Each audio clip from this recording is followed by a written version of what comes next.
आज दोपहर आया एक एसएमएस पढ़ा हमने, जो हमारे एक सहयोगी द्वारा भेजा गया था। एसएमएस का संदेश था कि लेस चिप्स के पैकेट में जो E631 लिखा है वह दरअसल सूअर की चर्बी है। चाहो तो गूगल कर लो।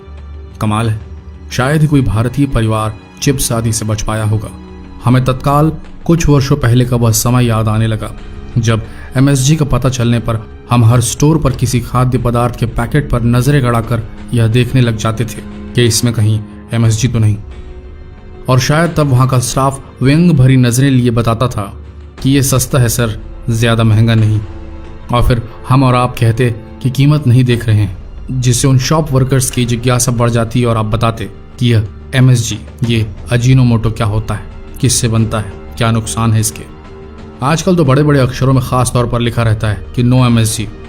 हो सकता है, पर कोई आइडिया नहीं कि सच में वह प्रोडक्ट नो MSG वाला है या एक और मार्केटिंग स्टंट। बात हो रही थी E631 की।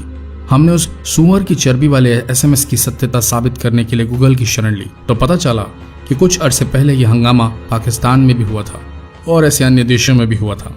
और इन हंगामों पर ढेरों आरोप और सफाइयां, दस्तावेज बहुत सारे मौजूद हैं। हैरत की बात यह दिखी कि इस पदार्थ को कई देशों में प्रतिबंधित किया गया है, किंतु अपने देश में धड़ल्ले से उपयोग हो रहा है। भारत में आप लेस चिप्स का पैकेट उठाकर देखें, आपको दिख जाएगा E631 नामक इंग्रेडिएंट। मूल तौर पर यह पदार्थ सूअर और मछली की चर्बी से प्राप्त होता है और ज्यादातर नूडल्स, चिप्स में स्वाद बढ़ाने के लिए इस्तेमाल किया जाता है। रसायन शास्त्र में इसे डाइसोडियम इनोसिनेट कहते हैं, जिसका सूत्र आपकी स्क्रीन पर है। होता यह है कि अधिकतर ठंडे पश्चिमी देशों में सूअर का मांस बहुत पसंद किया जाता है। वहां तो बाकायदा इसके लिए हजारों की तादाद में सूअर फार्म बनाए गए हैं। सूअर ही ऐसा प्राणी है जिसमें सभी जानवरों से अधिक चर्बी होती है। दिक्कत यह है कि चर्बी से लोग बचते हैं, तो फिर इस बेकार चर्बी का क्या किया जाए भला। पहले तो इसे जला दिया जाता था, लेकिन फिर दिमाग दौड़ा इन मल्टीनेशनल कंपनीज का और इस चर्बी का उपयोग साबुन वगैरह में किया जाने लगा और ये फॉर्मूला हिट रहा। फिर क्या था, इसका व्यापारिक जाल बनाया गया और तरह तरह के उपयोग होने लगे। नाम दिया गया इसे पिग फैट। 1857 का वर्ष तो याद होगा आपको। उस काल में बंदूकों की गोलियां पश्चिमी देशों से भारतीय उपमहाद्वीपों में समुद्री राह से भेजी जाती थी और उस महीनों लंबे सफर में समुद्री आबो हवा से गोलियां खराब हो जाती थी। तब उन पर सूअर की चर्बी की परत चढ़ाकर भेजा जाने लगा। लेकिन गोलियां भरने के पहले उस परत को दांत से काटकर अलग किया जाना होता था। यह तथ्य सामने आते ही जो क्रोध फैला, उसकी परिणति 1857 की क्रांति में हुई बताई जाती है। इससे परेशान हो अब इसे नाम दिया गया एनिमल फैट। मुस्लिम देशों में इसे गाय या भेड़ की चर्बी कह प्रचारित किया गया, लेकिन इसके हलाल ना होने से असंतोष थमा नहीं और इसे हर मुस्लिम देश में आज की डेट में प्रतिबंधित कर दिया गया है। फिर क्या था, बहुराष्ट्रीय कंपनियों की नींद उड़ गई। आखिर उनकी 75% कमाई मारी जो जा रही थी। इन सब बातों से हताहत होकर उन्होंने एक राह निकाली। अब गुप्त संकेतों वाली भाषा का उपयोग करने की सोची उन्होंने, जिसे केवल संबंधित विभाग ही जाने कि यह क्या है। आम उपभोक्ता अनजान रहे, सब हजम करता रहे। और तब जन्म हुआ ई कोड का। जी हाँ, अल्फाबेट ई कोड।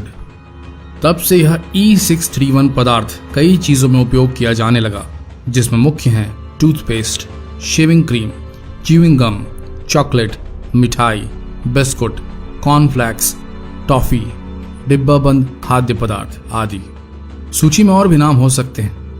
हाँ, कुछ मल्टीविटामिन की गोलियों में भी यह पदार्थ इस्तेमाल होता है। शिशुओं, किशोरों सहित अस्थमा और गठिया के रोगियों को इस E631 पदार्थ मिश्रित सामग्री के उपयोग से बचने की सलाह दी जाती है, लेकिन कंपनियां कहती हैं कि इसकी कम मात्रा होने से कुछ नहीं होता।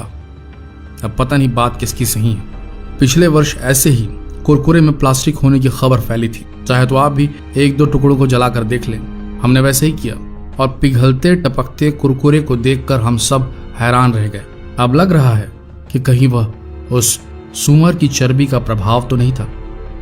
अब बताया तो यही जा रहा है कि जहां भी किसी पदार्थ पर लिखा दिखे ये ई कोड्स आपके स्क्रीन पर है, देखिए इन्हें गौर से, तो समझ लीजिए कि उसमें सूअर की चर्बी है।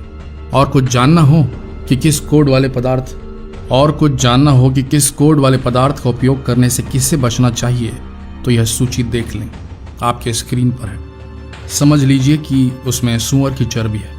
दोस्तों, जितना स्वाद घर के बने खाने व स्नैक्स में है वह इन पैकेट डिब्बे बंद प्रोडक्ट्स में कहाँ। हम तो बस फंस जाते हैं इनकी मार्केटिंग स्टंट्स में। जितना हो सके मार्केटिंग स्टंट्स पर चलने वाली इन कंपनियों के इस काले सच को लोगों के साथ शेयर कीजिए। यकीन मानिए, जिनके साथ ये वीडियो मैसेज आप शेयर करेंगे वह आपकी तारीफ ही करेंगे, इसकी गारंटी हम देते हैं। धन्यवाद।